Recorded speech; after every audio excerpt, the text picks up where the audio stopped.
Hora de informação importante, Luiz Henrique, atacante da seleção brasileira e ex-jogador do Botafogo, deve ser negociado pelo Zenit na metade do ano. A verdade é que o investimento de 33 milhões de euros feito pelo Zenit para a compra do atleta junto ao Botafogo até aqui não se justificou. Não dá para dizer que o Luiz Henrique está brilhando por lá. Pelo contrário, são 18 jogos, 3 gols e 2 assistências. Um detalhe importante, os 2 dos 3 gols marcados foram nas 2 últimas partidas, uma delas em que ele sai do banco de reservas. O Luiz Henrique, na penúltima partida do Zenit, faz o gol e acaba sendo substituído no início do segundo tempo. Ele começa o último jogo na condição de reserva, entra no finalzinho para marcar o gol da vitória contra o Baltica. A chegada, por exemplo, de John, contratado do Red Bull Bragantino, diminuiu um pouquinho do espaço do Luiz Henrique. E hoje, os principais brasileiros do time são o Wendel, que já foi pretendido por vários clubes brasileiros, entre eles Flamengo, Fluminense, Botafogo e Palmeiras, o John, que acabou de ser contratado, e em especial o Pedrinho, jogador formado na base do Corinthians. Não confunda o Pedrinho que jogou no Atlético. Me refiro ao Pedro, que foi negociado com o Zenit naquela transferência que trouxe o Yuri Alberto para o Parque São Jorge. Importante registrar que são vários os brasileiros que atuam no Zenit. Nessa última partida contra o Baltica que eu citei, foram 7 brasileiros em campo, 6 titulares e o Luiz Henrique quem entrou no decorrer da partida. A tendência é que o Luiz Henrique e o Nino sejam vendidos na metade do ano, mas não esperem por fáceis negociações ou por valores baixos. O Zenit costuma dificultar até transferências de atletas em baixa, como foi o caso do Gerson para o Cruzeiro. Hora de falar sobre o outro lado do clássico, o São Paulo na bronca com a arbitragem de Daiane Muniz e suas assistentes. Tudo porque o São Paulo, quando perdia por 1-0 no início do segundo tempo, teve um pênalti a seu favor não marcado. Lucas chuta a bola, que bate no braço esquerdo do Gustavo Gomes, o braço estava bem aberto. A Daiane disse que viu o lance, o árbitro de vídeo não a chamou e o jogo continuou. Na sequência, o Palmeiras fez 2-0, gol do Flaco Lopes. E com a vantagem de 2-0, o pênalti marcado pela Daiane, de um braço do Marlon Freitas no rosto do Lucas Ramon, esse pênalti teve pouco efeito, o Caleri até diminuiu a vantagem palmeirense, mas a verdade é que o São Paulo não teve força para buscar o gol do empate. Se o pênalti, na visão do São Paulo, o primeiro do Gustavo Gomes, tivesse sido marcado, 1-1 certamente interferiria no resultado do jogo. Importante registrar que Hernan Crespo, ainda dentro de campo, falava que é sempre assim, que o São Paulo sempre tem problemas de arbitragem quando enfrenta o Palmeiras. Rui Costa, executivo de futebol, e outros jogadores foram no mesmo caminho reclamando dessa dificuldade em ter marcações a seu favor nos confrontos contra o Verdão. Você acha coincidência? Há uma perseguição contra o São Paulo? O Palmeiras tem sido mais beneficiado do que prejudicado nos duelos contra o Tricolor? Use o espaço para comentário e registra a sua opinião, beleza? Mas a gente não pode esquecer que o São Paulo foi pior do que o Palmeiras. O Palmeiras foi protagonista durante todo o jogo. A Daiane, apesar de ter errado, ela não determinou o classificado para a final do Campeonato Paulista. Quem determinou o classificado para a final do Campeonato Paulista foi o campo. O Palmeiras foi muito melhor do que o São Paulo. O Palmeiras controlou todas as ações. Claro que o tumulto pelos erros de arbitragem ele acaba empanando um pouco o resultado, mas é fato. Eu não gosto da ideia de que a Daiane fique crucificada como classificando o Palmeiras. Quem classificou o Palmeiras foi o Abel Ferreira, quem classificou o Palmeiras foi o Vitor Roque, quem classificou o Palmeiras foi o Maurício. Foram os jogadores e a comissão técnica do Palmeiras que classificaram a equipe para a decisão. São Paulo foi pior. Também, tá, o Crespo, agora eu vou passar a bola para você. Esse é o ponto. Eu sempre penso o seguinte... time que está ganhando não se mexe, a não ser que você tenha convicção de que você está mexendo para melhor. E aí, você vai jogar contra o Palmeiras. Eu entendo que Danielzinho e Marcos Antônio são maus marcadores. Eles são maus marcadores. Só o Bobadilha, para marcar esse time do Palmeiras, que é muito rápido na transição, é complicado. A ideia do Crespo não era ruim. Ruim é o Luan.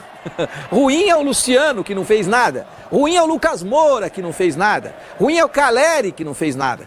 E aí, quando o Marcos Antônio, ele joga um pouquinho pior, e mesmo jogando um pouquinho pior, ele é muito melhor do que todos os outros, é um sintoma de que o time do São Paulo é extremamente dependente de alguns jogadores. E a mudança, Luan, Danielzinho, não foi boa. Por que o homem resolveu mudar? Vamos lá, o Danielzinho não tinha condição de jogar os 90 minutos, segundo informações do São Paulo.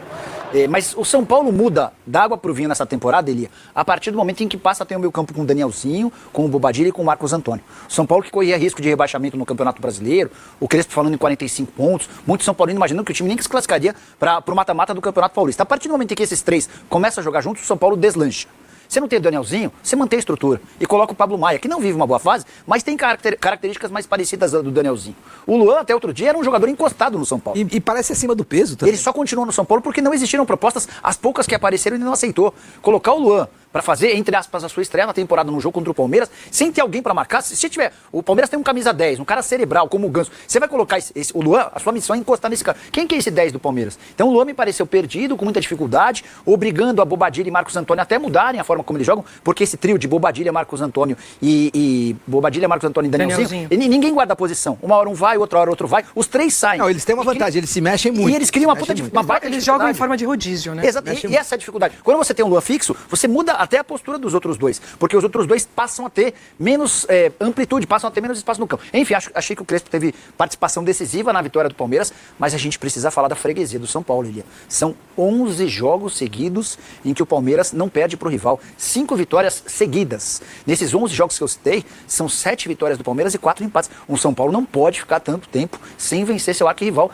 Perdeu nas semifinais do Campeonato Paulista do ano passado, foi eliminado na Copa do Brasil, embora com polêmicas nas arbitragens do ano passado. Teve erro de arbitragem mas no Paulista e na Copa do Brasil. No Paulista teve a marcação de um pênalti inexistente. E no Brasileiro, na Copa do Brasil também houve polêmica. Mas a questão é, o São Paulo virou um baita freguês do Palmeiras. O fato é, eu adoro quando eu tenho o meu ponto de vista e fundamento as minhas posições na contramão da história. E eu estava falando há muito tempo que o Crespo é um treinador mediano, é o treinador mais elegante do futebol brasileiro, é o que menos reclama no futebol brasileiro, que não toma cartão, é o que é o mais educado, e eu não tenho a menor dúvida disso. Ele deveria abrir uma escola e colocar o Zubeldia nessa escola, o Abel Ferreira nessa escola, e tá tudo bem. Agora, como treinador, ele é só mediano.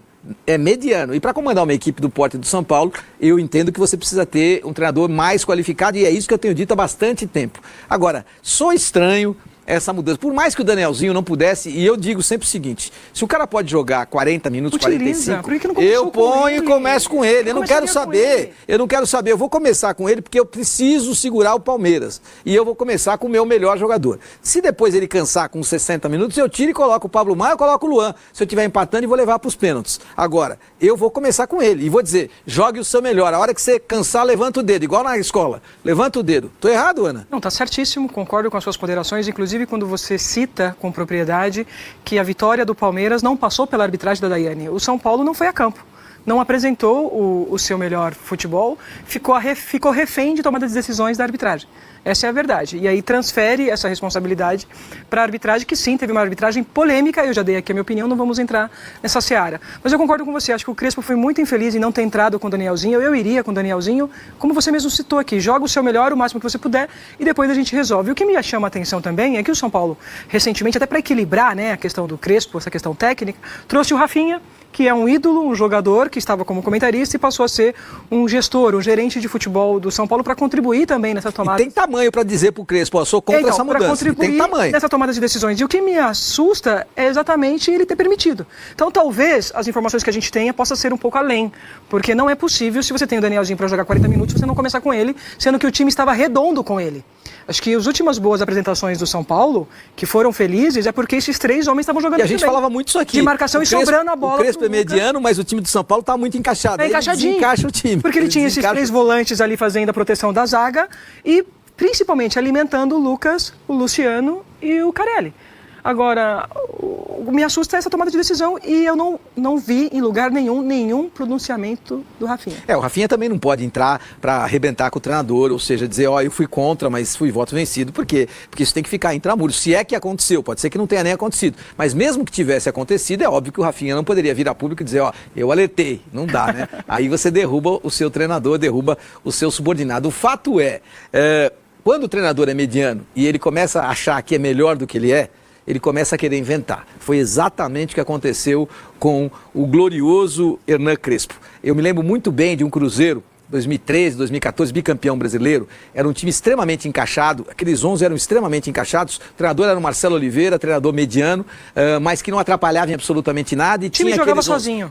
Mas jogava, aqueles 11 jogavam por música, tinha o Ricardo Goulart, e tinha o Everton Ribeiro, que hoje está lá no Bahia, era jovenzinho, jogava uma barbaridade, e o time encaixado, o Fábio era o goleiro daquele Cruzeiro. Ele fez um golaço contra o Flamengo. E aí esse time ganhou e foi bicampeão brasileiro, e não precisava ter grandes modelos, grandes alternativas táticas, e o Marcelo era inteligente para não fazer absolutamente nada e deixar o time encaixadinho. Coisa que o Crespo desta vez não teve competência para. Ou seja, o Luan comprometeu? Não. O Luan foi responsável pelos gols do Palmeiras? Não. Só que ele dá uma desestruturada no modelo tático do São Paulo, que era um modelo encaixado. Então, quando você não tem um baita time, o São Paulo não tem esse baita time, você precisa ter modelo encaixado. E aqueles caras estavam muito bem encaixados. Agora, é fato. Lucas Moura não jogou nada, Caleri não jogou nada e Luciano não jogou nada. Por quê? O São Paulo tem sentido nos jogos grandes contra o Palmeiras. A gente lembrou dos erros de arbitragem no ano passado. Não, fala claro, você fala aqueles amarelos contra o Palmeiras? É a impressão que eu tenho, Eli, é a impressão que eu tenho, porque ontem era uma final de campeonato.